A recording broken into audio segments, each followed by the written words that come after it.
परम बुद्धिमान विदुर जी कहने लगे कि हे मुनि, उत्तम पृथ्वी का उद्धार करते हुए भगवान का और हिरणाक्ष का किस कारण से युद्ध हुआ था। यह प्रश्न सुनकर मैत्रेय जी कहते हैं कि प्रथम हिरणाक्ष और हिरण्यकश्यप की उत्पत्ति सुनो। हे विदुर, एक समय संध्या काल में दक्ष की कन्या दिति ने कामातुर की इच्छा से कश्यप ऋषि से भोग की याचना की। तो कश्यप ऋषि बोले कि सूर्यास्त के समय अग्निहोत्रशाला में वह विराजमान थे। दिति ने कहा कि हे विद्वान, कामदेव मुझे अबला को दुख देता है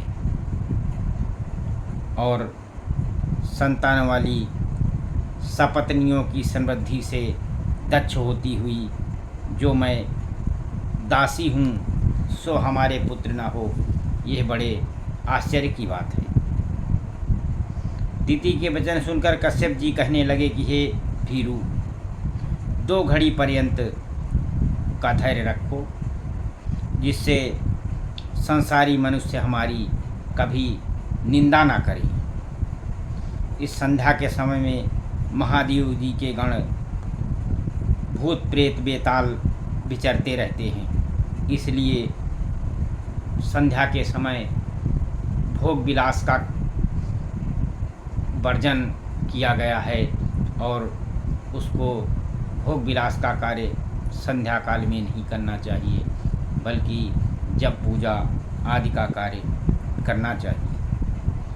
तो महादेव जी ने कहा कि अपने तीनों नेत्रों पे महादेव जी इस समय 8 पहर देखते रहते हैं और वे अवश्य ही बिहार का अवलोकन कर लेंगे। तनिक भी इसकी लज्जा करनी चाहिए। कश्यप जी ने दिति को समझाया, परंतु मदन के मद में वो इतनी व्याकुल थी कि इंद्रियों वाली दिति ने वेश्या के समान लाज छोड़कर कश्यप जी का वस्त्र पकड़ लिया। तब वे अपनी पत्नी की हठ जानकर भगवान को प्रणाम करके उस हठीली स्त्री के साथ विहार करने लगी।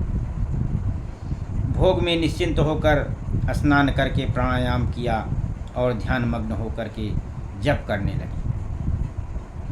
उस निंदित कर्म से लज्जित हुई दिति नीचा सिर किए हुए कश्यप जी के समीप आकर के बोली कि हे ब्राह्मण, महादेव जी हमारे इस गर्भ का विध्वंस ना कर दें।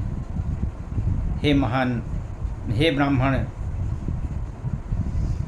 इसकी लज्जा मैंने नहीं की, यह अपराध मुझसे हो गया।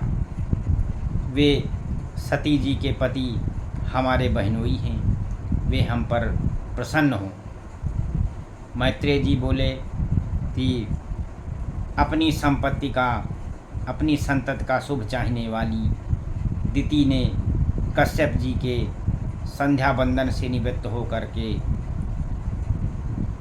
हो जाने के बाद कहने लगे कि प्रिय, तुम्हारा चित्त शुद्ध ना होने से, दोष से हमारी आज्ञा तुमने नहीं मानी और देवताओं का अनादर कर दिया। तुम्हारे उदर से अत्यंत 2 अधर्मी पुत्र उत्पन्न होंगे। देवताओं को जीतकर सबको दुख पहुंचाएंगे।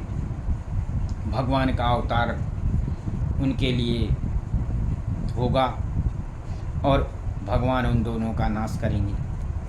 यह सुनकर दिति बोली कि हे स्वामी, भगवान के हाथ से मैं अपने पुत्रों को मारना चाहती हूँ, परंतु ब्राह्मण के क्रोध से मेरे पुत्र का मरण नहीं होना चाहिए। दिति का वचन सुनकर कश्यप मुनि बोले कि तुमने अपने अपराध का पछतावा किया है और विष्णु, महादेव और मैंने इन तीनों का बहुत मान और आदर किया है। इसके प्रभाव से तुम्हारे पुत्र के जो पुत्र होंगे उनमें से प्रहलाद नाम के एक परम भक्त और संत के समान एक पुत्र होगा। सीताराम राम राम राजा राम राम राम, भजमन नारायण नारायण हरि हरि, तेरी लीला सब